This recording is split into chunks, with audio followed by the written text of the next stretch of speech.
So Rahag here for Punch Out Boxing in association with Fight Zone TV. I am here with a legend of the sport, and you are literally my earliest boxing memory. Terrible Tim Witherspoon. Tim, thank you for joining us. Yeah, as I said, 38 years ago, you came to London to whoop our favorite local boy, frankbruno, and you've been etched in my mind ever since. So it's great to speak to you. But Tim, before we go into that famous night, I want to get your views on all things boxing, and I want you to tell us a little bit about your story because you're from Philadelphia originally, I believe. Yes. Are you still living in Philly? No, I'm like on the outside of Philly. I was born and raised down in South Philadelphia where Sylvester Stallone made the movie, the Rocky movie.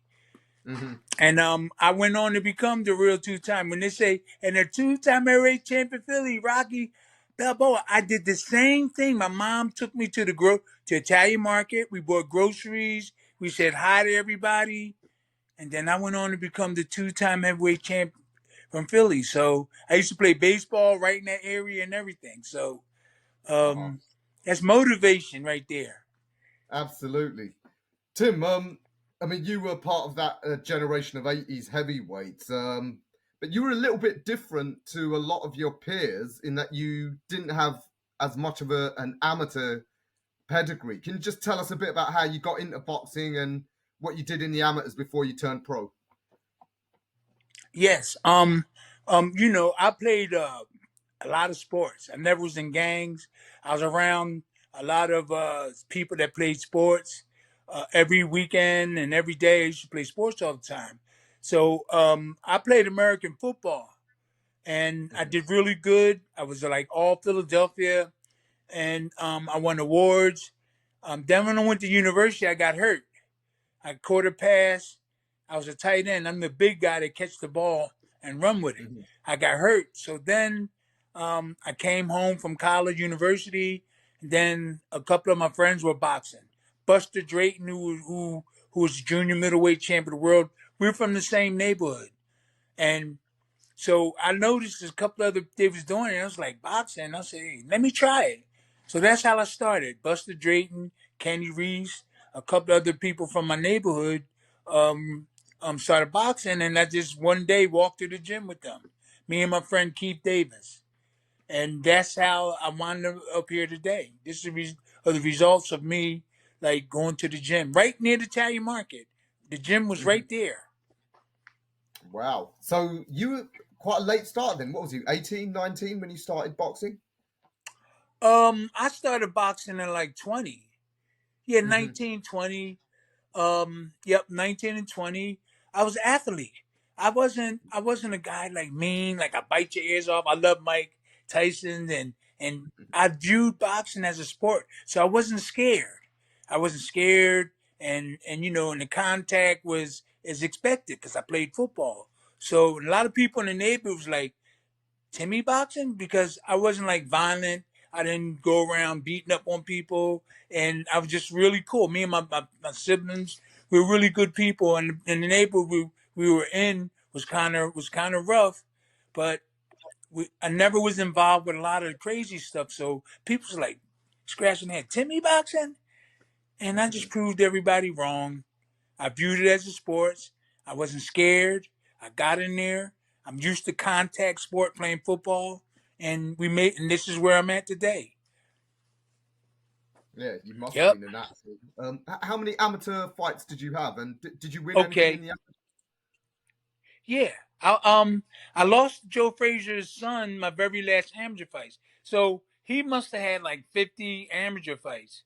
I had Hmm. just started boxing, and I lost my first amateur fight because my trainer they put me in there with a guy, and this is unheard of. Like I fought a guy my first fight. He was like the three-time Golden Glove winner or something.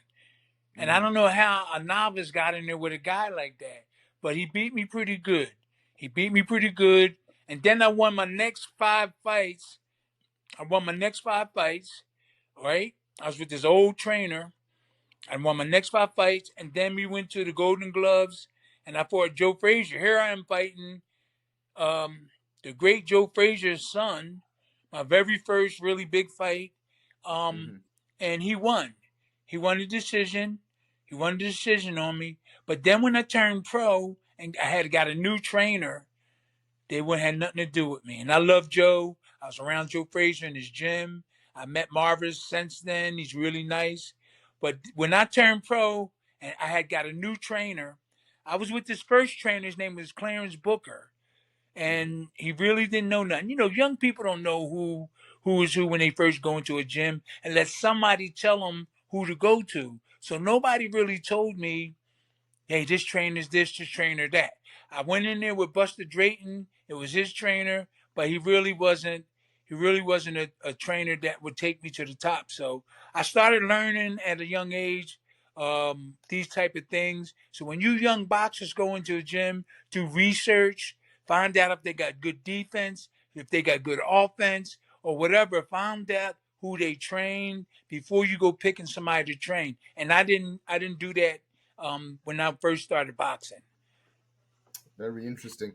What was it like back then as an amateur? Obviously, you weren't a kid anymore. Did you have to fund yourself? Did you have a job at the same time whilst you were training? Um, was after I had a job. Funds? There was no funds. There was no funds. You had to you had to just train. We had nobody backing you up. I wasn't a big time amateur champion. Nobody knew who I was, so I had to start from the bottom and go to the top. And so what gave me the motivation and courage was the people from a neighborhood that heard I was going to fight, and that's what motivated me. That and the fact that I got a new trainer named Slim Robinson. Everybody knew him. Every Hmm. Georgie Benton. Everybody knows Slim was one of the best trainers in that area. He also um, helped Mike Rossman, the Jewish bomber, win the light heavyweight championship of the world, and everybody respected Slim. And Hmm. so eventually I got with Slim and some nice these managers, and that's how I really started taking off. But when in the amateurs, they just knew I was a tough boxer from South Philadelphia, and I didn't only had a 7 amateur fight career, so it was short lived. And I'm kind of happy that they turned me pro early, when they did, because I think the timing was right. And what made you decide to turn pro? Did your coach recommend it, or did you just want to move on from the amateurs? Well, you know what? I really didn't want to turn pro. I really wanted to get some more amateur experience. I really didn't know nothing. I didn't know Hmm. that much. And I'm sure there's a lot of boxers out there like that. They just get pushed into things. Hmm. So I got a new trainer. I started training. I started learning new stuff. And I was like, where has this stuff come from? The old trainer never taught me nothing nowhere near what I was learning. And I was like, slipping punches, blocking punches. You got a lot of boxers a day. The reason why they move a lot is because they're not sure of their defense. The old timers that was teaching us, they taught us defense so you could relax. A lot of Hmm. boxers, they move a lot because they're skeptical of blocking punches. So they move a lot. I was relaxed because I knew if that punch came, I just go boom, slip it, boom. Now you got everybody moving a lot because they don't have good defense, and there's a lot of them out there. I was reaching out to guys like Anthony Joshua, Tyson Fury. When I was in England, I spent a lot of time in England. My daughter's from the UK, and it's just a shame. I got a lot of that old time teaching, and a lot of those trainers passed away.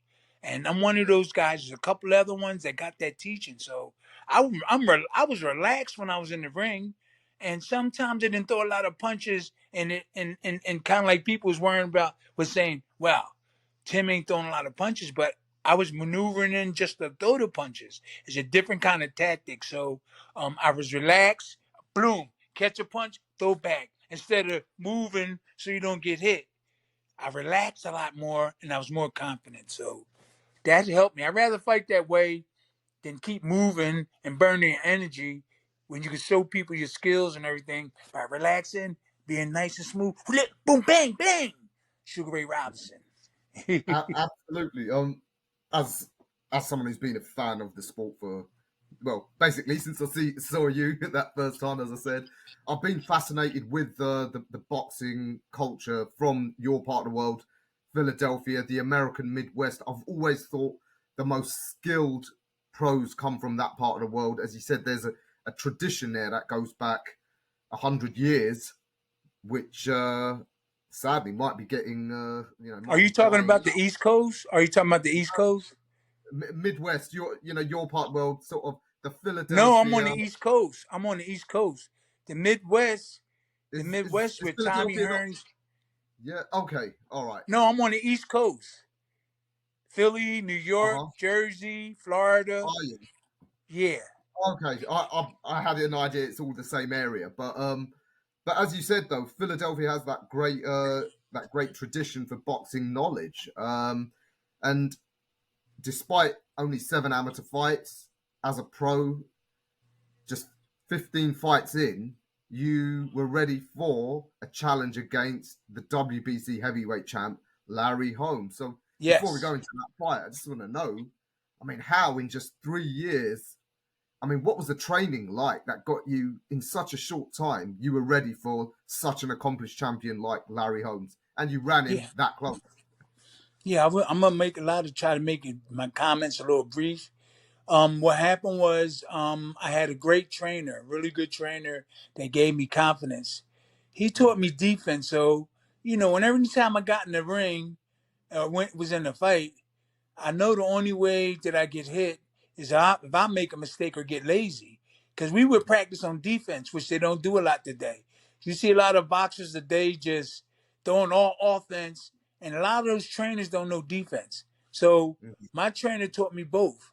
I was fully confident when I went in there with Larry Holmes because I knew where my hands were supposed to be. I knew I got in real good shape. I was kind of skeptical when they offered us that fight. I went to my trainer. And I said, Slim, isn't this a little too soon? That's Larry Holmes. He said, Tim, you're going to kick his ass. And I said, okay. I had a lot of belief in my trainer. A lot of people knew he was good. And that was a lot of it. That was a lot of it. My trainer, I believed in him. He taught me how to block punches. He taught me how to relax, slip punches, deliver punches back. So when I got in there with Larry Holmes, I was real confident. I was mhm, confident. And if you see in the fight, he couldn't hit me. I was blocking all his shots. Here it is, a young kid, this young guy just coming in the game, and he's fighting one of the greatest boxers during that time, and maybe there's a whole bunch of other ones, you know, in light. So I was fully confident, and the things we drilled through when my trainer was showing me defensively, slipping, putting pressure on them, keep my hands up. That's what got me through the fight. You know what I'm saying? So if I wouldn't have my trainer, I definitely would have got stopped. I did have a lot of motivation. I had a lot of confidence in myself, but you need skills along with that in certain cases. So Slim was the one really helped me maneuver through this one, and I had fun in that ring. I had fun fighting one of the greatest fighters, and I only been fighting 3 years later. I started boxing. yeah. 3 years before this, here I am, and no, was it 3 or 2? I I think started in it's '79. Yeah, three 3 years. years. Yeah. Yeah, and Larry Holmes made me upset by trying to antagonize me before the fight. He was using tactics, but they backfired. I came from a neighborhood with really tough people. I wasn't tough in the Mhm. neighborhood, gangs and stuff, but I came from a bad area where, and they backed me 100%. So that good teaching and my motivation helped me do really well against Larry Holmes in that fight. And how you did. Just want to know, like in terms of the training, those 3 years of development that you had, um, was most of it like what, just technical drills? Did you do a lot of heavy sparring? I mean, we see nowadays a lot of these heavyweights in particular, they spend a lot of time in strength and conditioning, I'm glad you asking this building their question. muscles up. Yes. And some say our boy Frank Bruno, who you whooped, he spent too many time lifting heavy weights. What did your training involve? See, they wouldn't allow me to lift a lot of weights, which I regret right now. There's a certain way you lift and you do cardio to combine them together with that to help you in the fight. I think Frank might have lifted too much heavier weights, but if I was lifting, if I was doing weights and doing the cardio stuff, back then when my trainer would have let me do that, I do believe I would have did a whole lot better than what I did. He wouldn't let me lift weights. I chopped wood. I did a lot of cardio. But you could see Evander Holyfield and Tyson and them much muscular and stronger. Frank Mm-hmm, was, even though I beat Frank and maneuvered, that was skills at that outweighed the power that he had. He was mm-hmm, stronger than me. I caught him on the right areas to hurt him and knock him out. But I look back and say, wow, if I would have did the same kind of training Evander and Tyson and them would do, I would have made it. I would have knocked Larry Holmes out in the first 5 rounds. I would have did well. I would have had a whole bunch of more knockouts because the old time trainers didn't believe in lifting weights and a lot of other things. And when I look back and see how Evander and all those modern days guys train with all those different apparatus, I do believe I would have did whole lot more better if I would have had that type of training implemented in my training. fascinating. And of Yeah. course, the fight with Holmes, you ran him really close. Yeah, I mean, how good is he? I mean, they say his jab. Well, Did you get past that jab? what we did, see, I had a smart trainer. See, that's why I be looking at a lot of these trainers today. They don't know nowhere near as what my trainer did. We got guys with long jabs. We had like 3 or 4 guys that had beautiful jabs, and we practiced for 2 months blocking jabs because we knew Larry Holmes, his asset was the jab, and then he Hmm. take you off the right hand. We blocked jabs every day, not every day, but the majority of the time, our main focus was his jab because that was Larry Holmes' bread and butter, the jab to knock you out the right hand. We took Hmm. the jab away. And when I went into the ring, I felt so confident because we practiced on that. So a lot of boxers, I don't know if they're doing it today, they got to get those videos of their opponents and try to take away the strength of their opponents, and it will help them perform a lot better when they fighting the guy. So if a guy got a great uppercut like Tank Davis, Hmm. practice a month and a half, 2 months blocking that uppercut. And you do much better when you get in that ring. You'll be confident. And I don't know if the trainers today are doing stuff like that. We would watch videos and everything. I'm sure they're doing it. But Hmm. that's what I would be if I was to fight Tank Davis. I would practice a month and a half. A lot of guys throwing that left uppercut, blocking it. You're getting used to it. So when you get in that ring, you know it's going to come sometime, Hmm. okay? And you know you're going to be confident about blocking it. So I don't know if those trainers are doing that nowadays, but that's what we did. Incredible. So, like I said, Holmes, of course, you ran him close but didn't get the decision. But then I think it was a year later, you had another go against Greg Page. This Great time, page. you lifted that famous green and gold belt that we can see resting behind In you. the You back, beat yeah. Page. And that then brought you into that 80s merry-go-round of heavyweights. And I don't know how much you're at liberty to talk about it because there was a famous book, The Life and Crimes of Don King, Yeah. where he I'll talk talked about about it. your generation of heavyweights and how you guys almost couldn't stay motivated because of what happened. So you beat Page, Then you lost to Pinkland Thomas, but Yes, then you got back into the title picture beating Tobbs, I believe it was. Tony yes, TNT Tobbs, another guy who was pretty skillful to all yes, he accounts, but was. he got involved in drugs and what have you, like a lot of the guys did. I mean, can you tell us anything about that? I mean, we've heard some of the insane stories about, I think your story in particular, that from that night against Bruno. Purse is listed as being this much. By the time you got home and you see the final purse, it's like after all the deductions, man, you'd have been better off working at your local grocery store. Can you reveal any of those? Is there any truth to those stories? I don't know how much you can Yes, it reveal. is. Yes, it is. You know what? When I was on an airplane flying over to the UK, I didn't even know how much I was getting. Mhm, I didn't even know how much I was getting. So, and a lot of us boxers knew that Don King was trying to get Tyson on his team. So he stopped caring about us at that time. He stopped caring about us, me, Tubbs, Greg Page. Everybody was feuding over the way they're being treated by Don and everything. So, for instance, like the Greg Page fight, we were both arguing and telling the newspaper about Don King and what he was mhm, doing to us. So I played it smart. I stopped talking about Don, and Greg kept on. And I was like, this is like a power play. So Don King leaned towards me. So if it was going to be a close fight, I know that they would give it to me. So I had to play strategy then. And this is the way Don King wanted Tyson. He didn't care, no longer cared about me, Greg Page, or none of the other guys. He wanted Tyson. So, we fought for the title. I trained hard. It was miserable. I know I wasn't getting paid. Greg was miserable. I won the title.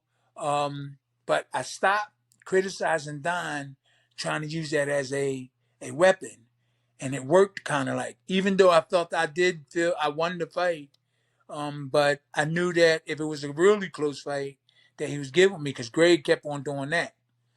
So then with Tony Tubbs, it was similar. Tubbs was feuding about the way Don was treating him, and I just kept quiet. But I did win the fight fair and square with a decision. I was more aggressive, and I won the title. But then after that, um, I tested positive with marijuana, and I give Tony mhm, Tubbs a rematch. And so I was training hard and stuff. And then Tony hurt his shoulder, so I stopped training. Stopped training and doing stuff average people was doing. Then Don King called us back and said, "Hey, the fight is on." And I said, "Hey, I stopped training." He said, "Well, you're not fighting Tony Tubbs, you're fighting Bone Crusher." And I was mhm, like, I said, "Yo, man, I'm not." So, you know what? I was all fed up. I said, "You know what? It's time for me to leave Don King." So, mhm. what happened was I got together. I said, "I know that if we take the fight, I know I was going to win because I wasn't in good enough shape because we took off." And so I said, "Oh, I'm not getting going in there and get hurt by Bone Crusher. He's the hardest hard puncher. I fought him before. I won 11 out of 12 rounds. I almost knocked him out, but I'm not in Mhm. shape now." So I said, "Look, man, I'm going to take a dive. We're going to take a dive, then we're going to get some lawyers." A dive is when you get in the ring and you act like you got hurt and you give the fight to your opponent. I know if I would have went in that fight, I would have got hurt and embarrassed. So I thought at this is the time that we get our lawyers together and fight against Don. So, um, a lot of people said, "No, Tim, he got knocked out." I feel bad for Bone Crusher because I took a three. I told everybody in my corner knew I was going to go down in three. If you watch the first fight, I just walked straight through Bone Crusher. He didn't really hurt me at all. Mhm. So the three knockdown rule. I went down, had to be a good actor because they probably weren't going to pay me. Yeah. Okay, so I went down, I started crawling, acting like I was hurt. And then I went down again. Then the third time I went down. The best thing out of that fight that happened to me was I had a bad teeth up here and I was supposed to get it taken out, extracted out. And they said if I get any medicine, that would make me sluggish for the fight. and so I spit it out after the fight. That was the best thing that happened to me. And my brother picked the teeth up, and I saved it. But I feel bad for Bone Crusher. That was our plan to get away from Don, and then we sued them later. But everybody, a lot of people say, "Oh, he knocked you out." Bone Crusher would say, "Oh, he knocked." I said, "Bone, I had to do this, man. I'm tired of doing this all the time." Don King. I went to England. I fought Frank Bruno. He got 1,000,000 something. I went home with like 100 and something thousand, and I knocked him out in his country. Yeah. So I'm tired of it, and so that's when we got together. I hope I didn't take it too long, and we got lawyers and we fought against Don. So that was the end of it, man. I was tired of it, and so some people say, "Oh, he got knocked out," but he didn't. I gave it to him. I gave Bone the title, and then Bone went and fought Tyson, and whatever happened, you're gonna have to talk to Bone Crusher about it. I don't know what, but he kept saying, "Man, I knocked you out. I didn't even feel nothing. I didn't. I didn't feel no punches." So I went down and gave it to him. I wouldn't lie to you. I wouldn't lie to you guys because a lot of people, my family, I would tell you the truth if he hit me. But I'm telling you the truth. He did not hurt me at all. I went down, I gave him the title. I was tired of Don King. Imagine coming home with 150,000 fighting Bruno, everybody getting paid to me. I was tired of all that. I absolutely understand it. Yeah. Just want to go back to that night at Wembley. So yeah, it was your first defense. How did that fight come about? Did Don offer it to you? Did the Which Mickey fight Gus, was that? the Frank Bruno fight here in London? Like I said, my earliest boxing memory. No. Yeah, how did it come about? He just tell us, if he got you a fight, you got to. I had no manager. Carl Hmm. King was my manager. Shania, get a extension cord and everything, okay? Get an extension cord so I could just hear it. I don't want this to go out. No, I got to be on here. That's my daughter. That's my daughter. She's from. She was born in Edmonton, but her family is from Tottenham. Her family's from My Tottenham. God, we're neighbours. I'm not Yes. exaggerating. Edmonton is like a 10-minute walk from my house. So Wow. Her family last name is the Londons.